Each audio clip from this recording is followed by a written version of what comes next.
Level నిన్న ఈ సమయానికి నాంపల్లి కోర్టులో వాదనలు అవన్నీ జరుగుతున్నాయి. సో ఈ సమయంలోనే ఎవరైతే అక్కడ తొక్కిసలాట్లో చనిపోయిందో ఆమె భర్త, రేవతి భర్త స్వయంగా చెప్పారు, అల్లు అర్జున్కి సంబంధం లేదు, ఆయన అరెస్ట్ చేసేదైతే నా కేసు కూడా నేను ఉపసంహరించుకుంటాను అని.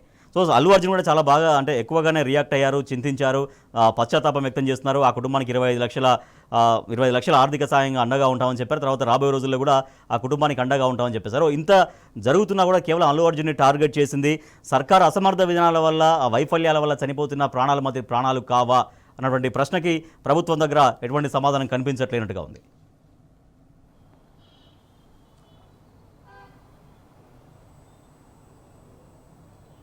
లెవిల్ రాజేష్, ఇవాళ ఏదైతే ఈ అల్లు అర్జున్ ఎపిసోడ్కి సంబంధించి ఏదైతే ఇన్సిడెంట్ జరిగిన 24 గంటల లోపే అల్లు అర్జున్ సంబంధించి స్టేట్మెంట్ ఇచ్చారు. వారి కుటుంబానికి మేము అండగా ఉంటామని చెప్పారు. 25 లక్షల ఎక్స్గ్రేషియా కూడా ప్రకటించినట్లు మనం మీడియా మాధ్యమాల ద్వారా చూసాం.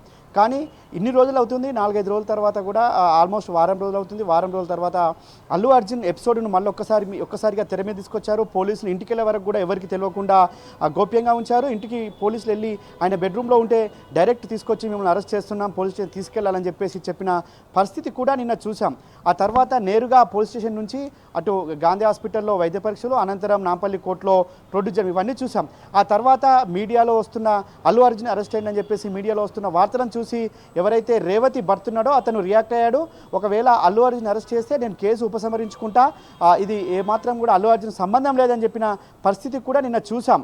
కానీ కావాలని ప్రభుత్వం ఒక కుట్రలో భాగంగా అటెన్షన్ డైవర్షన్ పాలిటిక్స్లో భాగంగా కావచ్చు, లేదంటే ఒక రివెంజ్ పాలిటిక్స్లో భాగంగా కావచ్చు, ఇవన్నిటి దృష్టిలో పెట్టుకొని ప్రభుత్వం కావాలని అల్లు అర్జున్ అరెస్ట్ చేసి సాయంత్రం వరకు కూడా ఏదైతే నాంపల్లి కోర్టులో ప్రొడ్యూస్ చేయడం, తర్వాత తీసుకెళ్లి జైల్లో పెట్టడం, హైకోర్టులో వాదనలు క్యాష్ పిటిషన్ సంబంధించి హైకోర్టులో వాదనలు వినిపిస్తున్నారని చెప్పి కూడా ఉట్టిన చెంచల్ కూడా జైలుకు తరలించే విధానాన్ని కూడా ఇవాళ యావత్ దేశవ్యాప్తంగా కూడా నేషనల్ మీడియా కూడా నడిపించింది. ఏదైతే హిరియా నాయక్ సంబంధించి రైతుకు సంఖ్యలు వేశారని చెప్పేసి ఇటు బీఆర్ఎస్ పార్టీ కావచ్చు, నేషనల్ వైడ్గా ఒక చర్చ జరిగింది.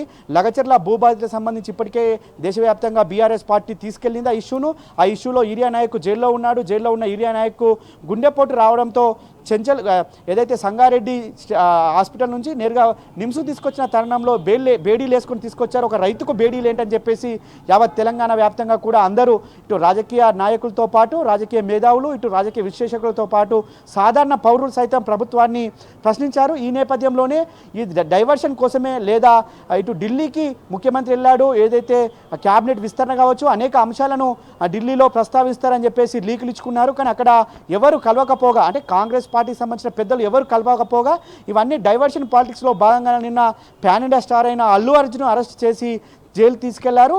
అటు ప్రొసీడింగ్ విధానంలో కూడా కొంత జాప్యం జరిగింది, కావాలనే జాప్యం చేశారు.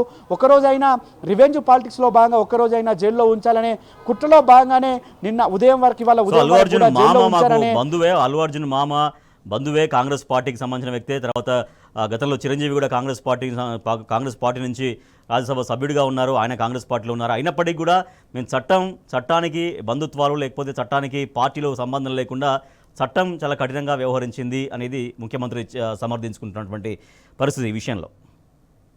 అయితే అవన్నీ చెప్తూనే ఆ టైంలో నిన్ను ముఖ్యమంత్రిగా నీ పేరు మర్చిపోయాడని చెప్పేసి ఒక జాతీయ మీడియాకు సంబంధించిన ఎడిటర్ అడిగిన సందర్భంలో ఎస్ అని చెప్పేసి కూడా చెప్పిన పరిస్థితి కూడా చూసాం. అంటే రివెంజ్ పాలిటిక్స్లో భాగంగానే ఈ విధంగా చేశాడు అనేది కూడా ఒక ప్రధానంగా చర్చ జరిగింది. ఇవాళ ఒక అల్లు అర్జున్ అంటే A12 A11 ఉన్న అల్లు అర్జున్ అరెస్ట్ చేశారు, మిగతా వారిని అరెస్ట్ చేయాలి. అంతేకాకుండా సంధ్య థియేటర్ సంబంధించిన యాజమాన్యం కూడా ఒక లేఖ విడుదల చేసింది. ఆ లేఖలో స్పష్టంగా ఏసీపీని పర్మిషన్ కోరాం, ఏసీపీ ఇక్కడ పోలీసు బందోబస్తు ఏర్పాటు చేయాలి, అల్లు అర్జున్తో పాటు ఆ సినిమాకి సంబంధించిన హీరోయిన్ కూడా వస్తుంది, ఇక్కడ బందోబస్తు ఏర్పాటు చేయాలి, జనాలు ఎక్కువ వస్తారు అని చెప్పి. అంతేకాకుండా ఇన్సిడెంట్ జరిగిన క్రమంలో అల్లు అర్జున్ మొదటి ఫ్లోర్లో ఉన్నారు, జనాలంతా ఆ ఇన్సిడెంట్ జరిగినది గ్రౌండ్ ఫ్లోర్లో జరిగింది, అల్లు అర్జున్కి ఎలాంటి సంబంధం లేదని చెప్పేసి కూడా నిన్న స్పష్టంగా కోర్టులో వాదనలు ఇచ్చిన క్రమంలో అల్లు అర్జున్ సంబంధించిన న్యాయవాది నిరంజన్ రెడ్డి కూడా ప్రస్తావించారు. అయినప్పటికీ కూడా కావాలని ఒక కుట్రపూరిత రాజకీయాల్లో భాగంగా అటెన్షన్ డైవర్షన్ స్కీమ్లో భాగంగా భాగంగానే ఈ విధంగా ఒక పొలిటీషియన్గా నిన్న రేవంత్ రెడ్డి ఫెయిల్యూర్ అయ్యారని చెప్పేసి కూడా నిన్న జాతీయ మీడియా అంతా నడిపించిన పరిస్థితి కనిపిస్తుంది. అంటే ఏదో సాధించామని చెప్పుకోవడం కోసమే ఈ విధంగా రేవంత్ రెడ్డి నిన్న చేశారనే విమర్శలు అయితే నిన్న జాతీయ స్థాయిలో చర్చకొచ్చాయి. అనేక మంది మేధావులు, అనేక మంది సినిమాకు సంబంధించిన వారంతా కూడా నిన్న ప్రశ్నించుకున్నారు. తెలంగాణలో ఇవాళ సినీ ఇండస్ట్రీకి సంబంధించి గత 10 సంవత్సరాలు ఏ విధంగా నడిచింది, ఇవాళ సంవత్సర కాలంలో సినీ ఇండస్ట్రీకి సంబంధించి ఏ విధంగా నడుస్తుంది అనే అంశం కూడా నిన్న ప్రత్యేకంగా తెరపైకి వచ్చింది. 10 సంవత్సరాల్లో అనేక మంది స్టార్ హీరోలు, ఇతర రాష్ట్రాలకు సంబంధించిన స్టార్ హీరోస్ వచ్చి తెలంగాణ ఖ్యాతిని, తెలంగాణ ఔన్నత్యాన్ని దేశానికి చాటి చెప్తే ఇవాళ ఒక అల్లు అర్జున్ అరెస్ట్ చేసి తెలంగాణ ఖ్యాతిని మరింత దిగజార్చారని చెప్పేసి కూడా నిన్న జాతీయ స్థాయిలో చర్చ జరిగింది. Allu Arjun super star, Revanth Reddy flop star అని చెప్పేసి కూడా నిన్న ఒక జాతీయ మీడియాలో వార్తలు నడిపించిన సందర్భం కూడా మనం చూసుకోవచ్చు. ఏదేమైనప్పటికీ వాళ్ళ ఒక రివెంజ్ పాలిటిక్స్ అనుకోవచ్చు, ఒక డైవర్షన్ పాలిటిక్స్, అంటే ఒక ఏరియా నాయక్ కావచ్చు, అనేక అంశాలు సంవత్సరం పూర్తయింది, ఇప్పటి వరకు గ్యారంటీలు అమలు లేదు, అనేక మంది ఆత్మహత్యలు చేసుకుంటున్నారు, చనిపోతున్నారు. గురుకుల విద్యార్థులు, గురుకులకు సంబంధించి గురుకుల బాట పట్టింది బీఆర్ఎస్ పార్టీ. అటు ఎవరైతే సాయి రెడ్డి ఉన్నాడో అతను అక్కడ సూసైడ్ నోట్ రాశారు వారి కుటుంబ సభ్యులపైన. ఇటు మూసీకి సంబంధించి మూసీ మా ఇల్లులు కూలగొడతారని చెప్పేసి చనిపోయిన పరిస్థితి కూడా ఉన్నాయి. ఇవన్నింటినీ డైవర్షన్ చేసేందుకు కూడా ఈ గేమ్ ఆడారనేది కూడా ప్రధానంగా రాజకీయ వర్గాల్లో చర్చ అయితే జరుగుతుంది. ఏదేమైనప్పటికీ ఇటు రాజకీయ వర్గాలు కావచ్చు, ఇటు సినీ వర్గాలకు సంబంధించి మాత్రం జోరుగా చర్చ జరుగుతుంది. నిన్న ఏదైతే షో నడిపించారో అది అట్టర్ ఫ్లాప్ షో అని చెప్పేసి పూర్తిగా తేలిపోయింది. కావాలని ఒక రివెంజ్ పాలిటిక్స్లో భాగంగానే అల్లు అర్జున్ ఈ విధంగా అరెస్ట్ చేసి జైల్లో పెట్టారనేది మనకు ప్రధానంగా అర్థమవుతుంది. ఆర్డర్ కాపీ అందిన తర్వాత కూడా జైలు అధికారులు ఎందుకు రిలీజ్ చేయాలి, 6 గంటల లోపే ఇవ్వాలి, అలాంటిది నిన్న రాత్రంతా కూడా జైల్లోనే ఎందుకు ఉంచుకున్నారంటే ఖచ్చితంగా ఒక రోజైనా మేము జైల్లో ఉంచుకున్నామని చెప్పడం గొప్పలు చెప్పుకోవడం కోసమే ఈ విధంగా ఉంచుకున్నారనేది మనకు జోరుగా చర్చ జరుగుతుంది. అందులో భాగమే అని చెప్పేసి కూడా చెప్తుంది. ఇవాళ దేశవ్యాప్తంగా మాత్రం ఒక తెలంగాణ ఖ్యాతిని మరింత దిగదార్చే విధంగా రేవంత్ రెడ్డి ముఖ్యమంత్రిగా చేశారని చెప్పేసి కూడా ఇవాళ ప్రధానంగా చర్చ జరుగుతుంది. ఇవాళ ఏదైతే రేవంత్ రెడ్డి ముఖ్యమంత్రిగా ఉండి వాళ్ళ సంవత్సరం పాటు పాలన కొనసాగిస్తున్న తరుణంలో అనేక మంది పిల్లలు చనిపోయారు, గురుకుల విద్యార్థులు, అనేక మంది రైతులు ఆత్మహత్య చేసుకున్నారు, అనేక మంది ఆటో డ్రైవర్లు కూడా వాళ్ళు ఆత్మహత్య చేసుకున్నారు. వారందరికీ కారణం ఎవరు? వారందరినీ ప్రభుత్వ పెద్దనే కదా, మన ప్రభుత్వ పెద్దను ఎందుకు అరెస్ట్ చేయదని చెప్పేసి కూడా ఇలా రాజకీయ విశ్లేషకులు చెప్తున్న పరిస్థితి మనకు ప్రధానంగా కనిపిస్తుంది. రాజేష్.